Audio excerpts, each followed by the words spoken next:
Okay, well, we're going to stick with the theme of government policy, but we're going to swap countries. And we have, or I hope we have, Dimosthenis Anagnostopoulos, Secretary-General for Information Systems and Digital Governance from the Ministry of Digital Governance in Greece, should be joining us online. Are you there? Yes, I'm there. Excellent. That's always good to hear a voice over the airwaves. Please go ahead and give us your thoughts from the Greek perspective, but also your regional view on this area, catalysing economic growth through innovation. First of all, thank you for the opportunity to discuss what we have accomplished in the past few years. It's really very nice to say that Greece has had a tremendous uptake of digital governance in the past 5 years, and I would very much like to share with you our 5 or 6 basic principles and decisions, strategic decisions, on which we based this accomplishment. First, we launched a unified portal for all government services, either they are directed to citizens or businesses.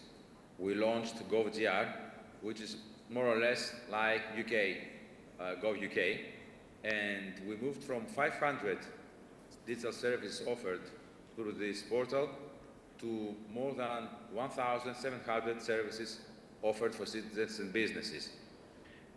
This is the way that we provide a unified experience that is a common look and feel for all services, so that when somebody knows how to use a new service, then perhaps he or she can use another one as well. Second, we used the common authentication mechanisms for all our services and systems. This may seem kind of easy to understand, but actually this is not the case. In many countries, citizens face problems because they have to remember different usernames and passwords for the various familiar systems of the government. And what we've done is that we used a single authentication mechanism for all new services, an old one as well. More or less, we used authentication of banks, that is authentication provided through web banking, because we needed more secure services, and web banking environments provide us with such capabilities. So we had both a common authentication mechanism based on TaxNet, that is the taxation credentials that we had for our country, and second, we extended these capabilities to use also web banking credentials for our services, especially the ones that are more need of security, of more security. Third, we enforced interoperability. We launched a new central interoperability center for the government, where all documents and certificates don't need to be transferred from one public body to another, as this is accomplished through interoperability. First, we move only data, we don't move documents or certificates.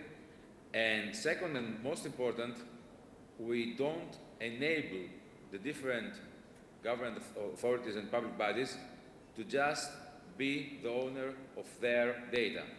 We're able, as Minister of Digital Governance, not only to enable, but to enforce interoperability through issuing ministerial decisions saying that this system has to interoperate with another one, so that we need to provide a more composite service, a new service for a citizen or the business.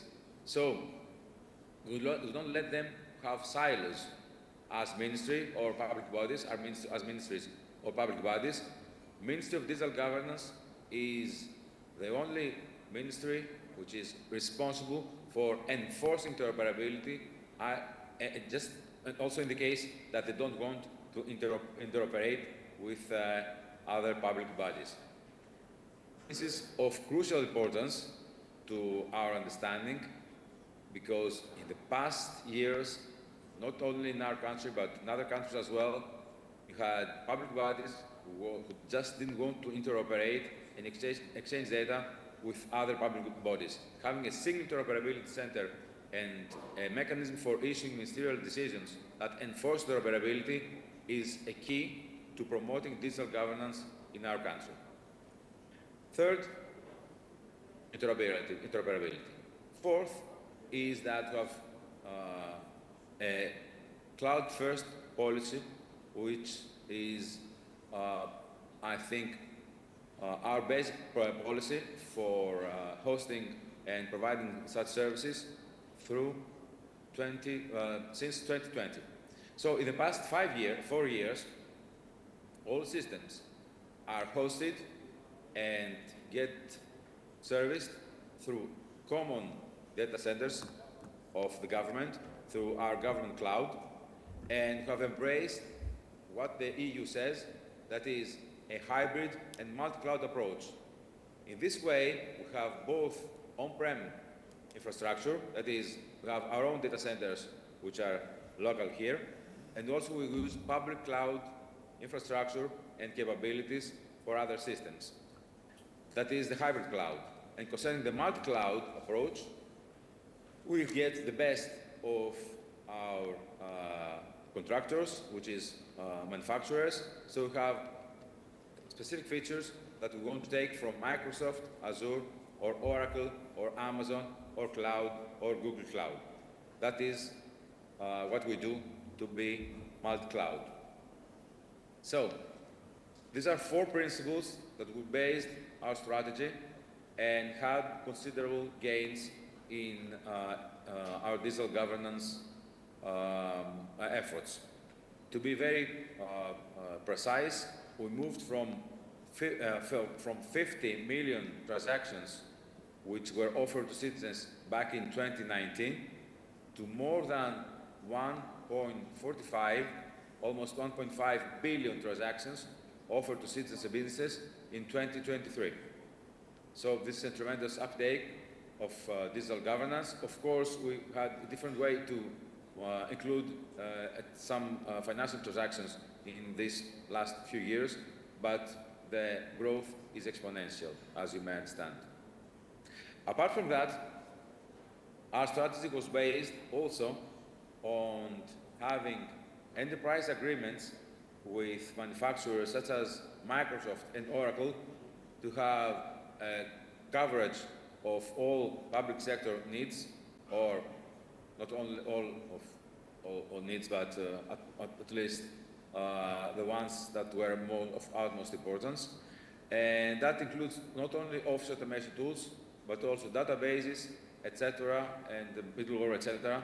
That is for systems that are present at each public body, at different information systems that had to be maintained, had to be contracts had to be supported and continuously taken care of. And in this way, we achieved to have a common knowledge and a common way of supporting these contracts and being up to date with all relevant updates and bug fixing, etc. So we also escaped from the concept of illegal software or software that was outdated. This way, we had better prices and covered the whole public sector in the best of our abilities. Except from that, we launched a national wallet which has all important documents of the citizen within, such as digital identity, driver's license, and a number of other cards, such as cards for people which are have disabilities. And in this way, all our important documents can be stored in our digital wallet, the national wallet, and can be checked for validity through a very concise mechanism from the authority which is responsible for checking the validity of this document, of these documents, either policemen or any other auditors that need to check their validity. This national wallet can be used for mobility within our country, both for traveling via airplanes or boats, etc., but cannot be so far used for mobility abroad. And this is a very important concept because, as you know, the European Union now builds its own European wallet, which will be released in 2025 or 2026. And this wallet will give you the opportunity for cross-border mobility, and not only that, also for accessing both public and private sector services in a unified way. So it will give you the opportunity to authenticate yourself and get access to services such as web banking, or renting a car, or renting a bicycle, or paying your taxes through using this technology, this application in your smartphone. Last, concerning AI, we understand that this is the future, that we need to have a very much consideration on balance between innovation and protecting the citizens' personal data. In our country, we launched AI assistant for GovGR, that is the government portal for all citizens and businesses. And in the last 3 months, we had more than 700,000 sessions and questions posed by citizens to the AI assistant for supporting their interaction with the government, find how to get service from the government and how they can use digital services and do it in the best possible way.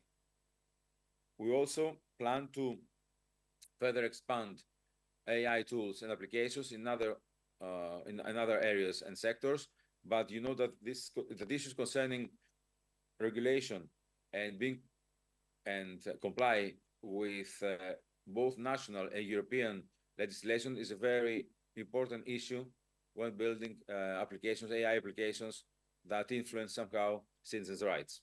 And we're very kind of caring about that.